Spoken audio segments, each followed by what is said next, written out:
Hello there, mysterious person behind the screen, and welcome back to the Doctor Who DVD Blu-ray update collection thing for 2018. What part are we on? 4? 4. Tom Baker, a whole shelf full of Tom Baker. I'm very lucky that he fits on one shelf for me.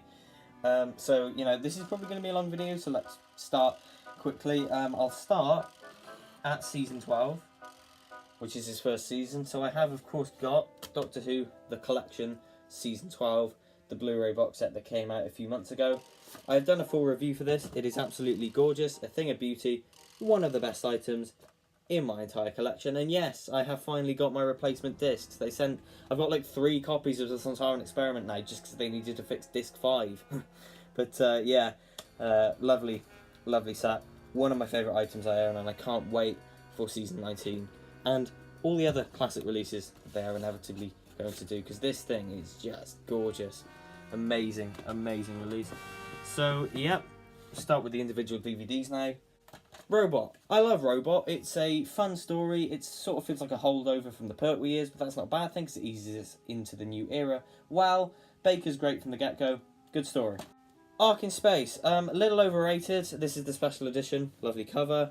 It is a little overrated, in my opinion.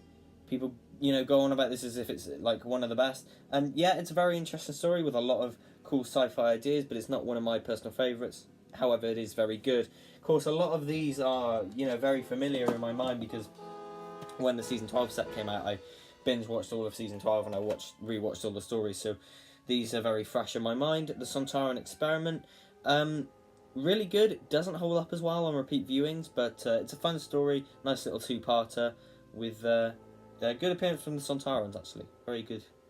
The Sontaran in this I actually really like, so yeah, good story, just doesn't hold up as well when you watch it again. The first classic DVD I ever got, and you can tell because the sticker is a bit wrecked.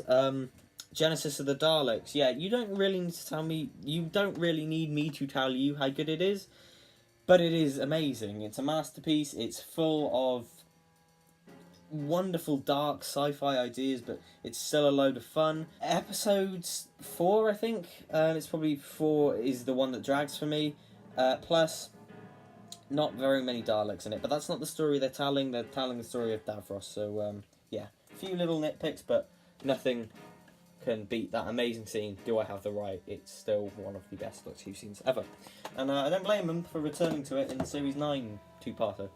So, yeah, Revenge of the Sidemen, weakest of season 12 for sure. The Sidemen are good in it, but they don't really leave much of an impression. Overall, the story just feels like a bit of a retread of Ark in Space, but with Cybermen.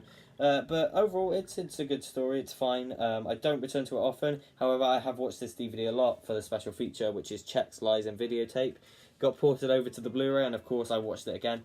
It's probably one of my favourite special features of the DVD range, and it just goes through the history of Doctor Who on home media, and how, in the 80s especially, a lot of fans had to pirate them and get dodgy videos, and it's such a fascinating documentary, and makes you feel lucky that, you know, we have all this at our fingertips now, all this high-quality content, and you know, it wasn't like that back in the day, and it's just a really fascinating documentary that I recommend you give a watch. So now we're on to one of the best seasons in the show's history, the Golden Age as some call it, the season 13 with Terror of the Zygons. I love this cover for one, I love how it bleeds into the template, but Terror of the Zygons is a great story. The Zygons are at their best, they've never been beaten here, certainly not in the new series, and yeah, bloody good story, really like that one. Weakest of the season now, Planet of Evil. Not one of my favourites, I must admit, but it's okay. There's some good makeup work in it, good direction, and yeah, it's fine. A little light on extras actually, but yeah, it's fine. Definitely the weakest of the season for me, but it'd probably be one of the best in a season like season 17, for example. But when you put it next to what comes next, it sort of just pales in comparison. So yeah, what comes next is indeed fantastic and a masterpiece. And it's Pyramids of Mars. It's one of my favourite Doctor Who stories of all time. It's brilliant, it's terrific, I love it. Egyptology is something that Doctor Who doesn't explore very often, and you know, I think it should explore more of, because Sutekh is a fascinating villain. He's got some iconic imagery. I'm looking at the figure of a mummy from this now, and it is an iconic story in every sense of the word, and it's just perfect. It's fantastic. Easily a big fat 10 out of 10. One I watched recently for the first time, Android Invasion, which I really, really enjoyed. Parts 3 and 4 less so. Part 4 had a bit of padding, but sort of the first two parts were just soaked in atmosphere, really creepy. Guy Crayford, a bit stupid that he doesn't think after all these years to check in a mirror to see if he actually has his eye. They make him think he's blinded. That's a really sort of, you have to suspend your disbelief a lot with that, but it's a fantastic story. The Kralls are great, and yeah, it's a lot of fun. Really like this one. Terry Nation script. Yeah, good one. Brain and Morbius, another one I return to often, a lot. I really love the Brain and Morbius. I love that cover as well. Tom looks epic in it. Yeah, it's Doctor Who Does Frankenstein. A lot of the ones in season 13 are Doctor Who Does horror. So it's, Doctor Who Does Invasion of the Body Snatchers, I guess you could say Invasion of the Body Snatchers for Android Invasion as well. Doctor Who Does the Mummy, Pyramids of Mars. Doctor Who Does Frankenstein, and it works a treat. Really, really well. Really well. The Seeds of Doom. Doom. Another one I return to often. One of those rare 6-parters that I can watch all the way through and not get bored. Yeah, love Seeds of Doom. It's Doctor Who Does the Thing, and Doctor Who Does Day of the Triffids. Sort of. Either way, it's fantastic. I love how the story is one thing for the first 2 parts, then completely changes and flips on its head. It's a really cool literary device, and it's just really cool. I really love the story, and Sarah Jane's good in it, and Harrison Chase is a fantastic villain, and so good. Love Seeds of Doom. I return to it often. Doom, not Doom. Here's one I watched very recently that I was really disappointed with. Mask of Mandragora. I didn't really enjoy this one, to be honest, and considering this is a Tom and Sarah Jane story, I sort of expected better. It's not bad, but it's really forgettable. I can't really remember much of it, other than I wouldn't even say no to a salami sandwich. That became a meme on Twitch, of course. But no, Mask of Mandragora, not one I'll return to, I don't think, but it's fun, I guess. Hands of Fear, great story, great departure for Sarah Jane. Aldrin must live. Yes, he/she must. Hands of Fear, yeah, great. Deadly Assassin, again, fantastic. I love Deadly Assassin so much. It's wonderful. It's wonderfully political. It's pretty violent. It's pretty scary, but really good. Tom gives an excellent performance on his own. He has to sort of carry it because he's not with a companion. But it's a very good story. Really like it. Oh, it's got a bit of a scratch on it. That won't do. Oh dear. Face of Evil. First appearance with Leela, who I've sort of, because I hadn't seen sort of this big chunk of stories until very, very recently. So I sort of was on a Leela kick, and I really love Leela. The story itself is fine. It's probably about 5-6 out of 10, but Leela sort of steals the show, so I like it for Leela, absolutely. And then, of course, we have the masterpiece that is The Robots of Death. Again, this is the special edition from the Revisitations 1, 2 or 3 box set. Can't remember which one. Robots of Death is fantastic. It's got some of the best robot designs in Doctor Who. They're so creepy. A lot of stories since then have sort of ripped this off somewhat and taken inspiration from it. And it's just a fantastic murder mystery story. Every time I watch it, even though I know who done it, every time I watch it, I'm still on the edge of my seat, gripped by it. So, it's a sign of a good story. I really like Robots of Death, as does everyone. And then we have the final Philip Hinchcliffe story, The Talons of Weng Chiang special edition. This sort of had a lot of controversy about it recently, because yes, it is racist, but it's also a really good story and introduces us to Jago and Lightfoot. Love the Victorian setting, love Leela in it. Yes, it's racist, but it's one of those things where you have to sort of look at it like the old Warner Bros. Cartoons, and you have to say, right, this is wrong, this is completely unacceptable in today's society, and this would never happen now, thank God. But I don't know. I'm not going to get into that debate, but it's a product of its time for sure. But it's a really, really good story. Also, this is a 3-disc set. It's packed full of special features. 1, 2, and 3. That's awesome, the fact that this is 3 discs. Love it. Then we enter the Graham Williams era with Horror of Fang Rock. And you know, you'd think this was a Hinchcliffe one. I always sort of argue these first sort of 3 stories of the Graham Williams era have echoes of Hinchcliffe, especially this and Image of the Phantom, which we'll get to in a minute. Gothic horror at its best, stuck in a creepy lighthouse. Yeah, what's not to like? I really like Horror of Fang Rock. Need to rewatch it. I haven't watched it in a while. I really like about Horror of Fang Rock, we get to see the other side of the Sontaran root and conflict, which is a really intriguing element of the lore to me. The Invisible Enemy with a weird black BBC DVD logo. I'm not sure why it's black. It sort of sticks out from the rest of the range. I really like The Invisible Enemy. It's the introduction of K9, obviously. This story gets pooped on a lot. I really enjoyed it. And I was like, when the Professor got taken over, I was like, no, he was such a cool character. I get really invested in this whenever I watch it. I really like it. Part 1 is a little slow, but when it gets going, it's a really good story. And K9's great in it for his first appearance. So yeah, really like it. And then we have Image of the Fandal. This is what I mean when I say it echoes Hinchcliffe. It's a really good story. Again, watched this for the first time recently. It's a lot of fun. Part 2, maybe, sort of drags a bit, but the rest of it's really fun. Leela's so cool in it. She's so badass. I love this little sarcastic little thing she has with the Doctor and the TARDIS when she does this sarcastic tutting. I don't know, it's just really cool. I love Leela as a companion. And this is one of her best stories, one of my favourite Tom and Leela tales. So yeah, really like that one. Then we have Louise Jameson's favourite Doctor Who story, which is The Sunmakers. And yeah, it's a weird one, this one. Not really sure what to make of it. Maybe I should let this sink in. Sorry, I've got a cold. But yeah, it's weird. I kind of enjoyed it, but there were some elements that I didn't like. It's pretty dark. There's full-on suicide attempt in this. It's pretty dark. But it's also very witty and very satirical, so there's a lot to like in it. Oh, God. I'm going to get a drink because my throat's really dry and I can't go on like this. So, I'll be back. Aha! I am regenerated. So, yeah. Underworld. the story that everyone hates and everyone says is awful. I really, really like part 1. I think it's a really cool story. There's some cool elements to it. Oh, it really falls apart after that. It's a dodgy mix of CSO and not especially interesting characters. As I said, I really like part 1, but after that it goes way downhill and it's not that good. Now we have a massive guilty pleasure of mine. Everyone hates this story, The Invasion of Time. I really like this one. Yes, is it 2 stories stitched together and would have been better as a 4-parter without the Sontaran story? Yes, it would have been. The Sontaran story is definitely the weaker part of this, but I think it's great. I love the bravery of them to have the Doctor, nearly like go evil for the first sort of couple of episodes and not really tell us why. I think is really cool.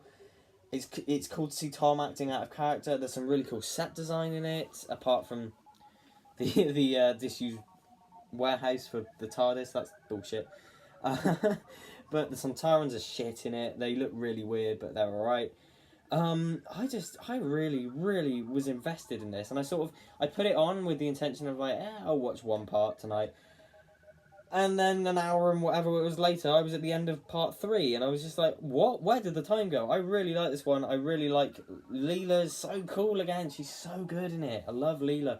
It's awful that she goes off with Android and it's like, yeah, they're in love. And it's like, no, they've had barely any screen time together. But whatever, they're in love now. But whatever. I really like The Invasion of Time and I can see myself returning to it. Sue me. Then we have season 16, which is the Key to Time season. Thank you. Which is the Key to Time season in one big box. Overall, I think the Key to Time season's fun. It's a bit of a mixed bag, but I really like it. It's got my favourite version of Romana, which is Romana 1. I definitely prefer her to Romana 2. I think Mary Tam's better in the role. Not to knock Lala Ward, I like watching this version better. But yeah, so we've got, let's have a look at this. We've got the Ribos operation. It's a fine way to start it. Not especially great, but some cool stuff in it. Pirate Planet. I've seen this one a lot because the Horror Channel used to repeat it. And again, it's fine. It's probably Douglas Adams' worst script for the show. But I like it. It's fun. It's fun. I've definitely changed my opinion on it. I hated it when I first watched it, so I've changed my opinion on that. My favourite story of the season, and one that I've returned to the most, Stones of Blood. Again, I sort of love how it switches on its head and becomes a completely different story for the second half. But again, it's got that gothic horror element to it. We have the Android Zatara, my second favourite story. Lots of fun. Yeah, just a lot of fun. Cool little. Oh, which one's an android? Oh, I like it. The worst one in the season for me, Power of Kroll, which is not especially interesting, and with pretty bland characters and naff special effects, so not much going for that there. Then we have the final one, Armageddon Factor. Too long, not really that much of a satisfying end to the season, but it's fine, I guess. I enjoyed some elements to it, including Evil K9, so that's fun. But yeah, Key Time's definitely a mixed bag, but I actually enjoy it more than most, so yes, there's that. Then we enter the last two Tom Baker seasons, and my least favourite of his era. Season 17 and 18. Probably prefer 17 a little bit, but it's a very small margin. They're not very good seasons, in my opinion. Destiny of the Daleks, not very good. The worst Dalek story up to this point, I think. Just not very good, really. I could go into it, but to be honest, I don't really remember it. So it's, yeah, sorry, have the blankie on that one. City of Death. Oh, I love City of Death. It's such a good story. This pretty much saved season 17 for me. I love City of Death. I think it's immensely rewatchable. Not only is it a really interesting sci-fi story, it's also buckets of fun. So funny, so quotable. It's such a cool plot. Romana 2 is at her best. Scaroth is such a fun villain. The effects are great. There's some great performances in there. It's just everything that makes a good story. Douglas Adams' wit. It's so good. It's so good. And I'm actually going on with my college on a trip to Paris in March, and they said we're going to go all around the famous landmarks, and all I'm going to be thinking of when we're walking around Paris is Dudley Simpson's amazing music. Yeah,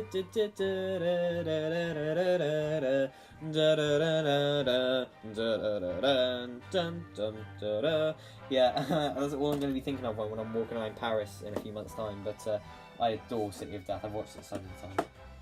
The Creature from the Pit. Oh, I can't really remember much of it, really. Obviously, there's that scene in episode 3, which I don't really want to go into because it's more or less a family channel. I don't know. Not one I'll return to often for sure. This is my least favourite performance of Romana 2 as well. It was her first. They recorded it first, which makes sense. I just don't really like it. Now, a story I haven't seen this or the next one, but I wanted to get this video out. I'm in the middle of watching it. I'm on part 2, and it's fine so far, I guess. The cover's fun because you can see the actors' heads inside the mandrels. It seems fine so far. I don't know. It seems to be sort of padding it over the 4 episodes, but it's fine. It's a cool sci-fi story being told. The one I haven't seen, Horns of Nimon, but I know what I'm gonna think of it. You don't dare blaspheme the Nimon, my dreams of conquest. How many Nimons have you seen today? 3. I have seen 3. I know what I'm going to think of it because of the memes. So, yeah, I'll get back to you on that one, but I know what I'm going to think of it anyway. Then we have the second best story of the season, which is Sharda. Obviously unfinished, and at this point I would like to bring out the new kid on the block. So we have the 1992 VHS version, which is fine. It gets the point of the story across well, but it's not great. So we have the newly completed, newly animated 2017 version of Sharda in this lovely Blu-ray steelbook. It's nice there, cool artwork. Bit busy, but it's fine. How many discs are in this? There are 3 discs in this. So yeah, I didn't bother getting the new DVD since I've got this version. I've got Sharda on the DVD shelf in some form, and you get everything in this Blu-ray anyway. So it's not like with Power of the Daleks where I wanted a representation of it. I've got a representation of it on the shelf. But the new Sharda is a brilliant, brilliant watch. I kind of wish they kept it in the episodic format, but that's a nitpick. It's such a labour of love. I love the little Easter eggs, the Jodie Whittaker Easter egg. If you've seen it, you know what I'm on about. It's just such a labour of love. It's so much fun. The newly recorded scene at the end is wonderful. It's this is the definitive way to experience Shada, and you know the switch from live action to animated really is not that jarring in my opinion. And yeah, I love the newly composed music for it. It really feels like they've done what they can to get it as authentic as possible. It feels like it could have been made in 1979, and it's just perfect. I really love it. Then we have The Leisure Hive, my least favourite story of all time. You know what I think of this? I've done a full-on Halloween special review of it. Go away. Megalos. I do not like The Leisure Hive. There's some cool stuff in it. It's a cool fresh start for the show, but it's just not a very good story, and it is easily my least favourite ever. Megalos, yeah, it's fine. The guy who plays what's he called? What's he called? Brotodak. The guy who plays Brotodak looks like Freddy Krueger. Megalos is a fun villain. Yeah, it's a cool story. I like it. It's a bit tatty, but yeah, it's fine. I also like that Brotodak is an anagram for bad actor. I find that immensely amusing. Then we have the E-Space trilogy, which contains Full Circle, State of Decay, and Warrior's Gate. This trilogy sort of gets a bit muddled, but it's a really good concept. Full Circle, really like this one. It's yeah, not one I return to often. It's a bit forgettable, but overall it's good. State of Decay, the best in the trilogy. Vampires and Doctor Who, what's not to like? Then we have the muddled Warrior's Gate, which I really don't know what to make of. It's cool, there's some cool visuals in it, but I don't really know what to make of it. I don't really like it that much, to be honest, but it's fine. And then we're at the end of the mammoth 7-year-long Tom Baker era, and what a way to go out on with the New Beginnings box set. This will obviously feature in the next video, Peter Davison, because there's a Davison story in it. So we'll just focus on the Baker ones for now, and I love this box set in general. I love the cover. But The Keeper of Traken, one of my favourite Baker stories, lots of fun, lots of political intrigue, great introduction for Nyssa. And it's pretty horrific that the Master seals her dad's body and then is just parading around in it for the whole of that incarnation. Logopolis, a story which I really enjoy, his regeneration story. It's a really good way to go out. I know a lot of people don't really like how they get rid of Tom, but I really like it. Tom's fantastic in it. It's one of his best performances. There's an incredible little nuance that no one picks up on. When he sees the Watcher on the motorway, he looks at it like this, and then you see his eyes widen so slightly, so much so that you don't notice it, and you sort of have to look at his eyes to notice that they sort of go a bit wider like that. And it's this immense feeling that the Doctor's like, yeah, no, this is it. This is the end. This is my days are up. And I think that's the moment he realises it. He doesn't know what this is, and then it clicks for him, and his eyes widen. And it's just a brilliant little bit of acting from Tom Baker. Yeah, really like Logopolis. So yeah, that's all of the Tom Baker stories done and dusted. Next time will be Peter Davison. Now there won't be as much long of a wait for that episode, because one, it's not a long era. And two, I've seen everything from this point onwards. So from the Horns, from Shada onwards, I have seen every single story. And that will probably change soon because of the Horns of Nimon. But yeah, so look forward to that. I will film that very soon. We're on the eve of Series 11. Please have fun, enjoy it. It's going to be so cool. This is probably going to be my last video before it airs, but I will be doing episode reviews week by week. I want to cover Jodie Whittaker. And yeah, can't wait. So if you did enjoy this video, what's your favourite Tom Baker story? I imagine it's quite hard to choose because there are some bloody good gems in there. And some really shit ones too. But you know, what's your favourite? Please like, subscribe, comment. I'll see you in the next one. Take care now. I forgot how I did my outro. Fine.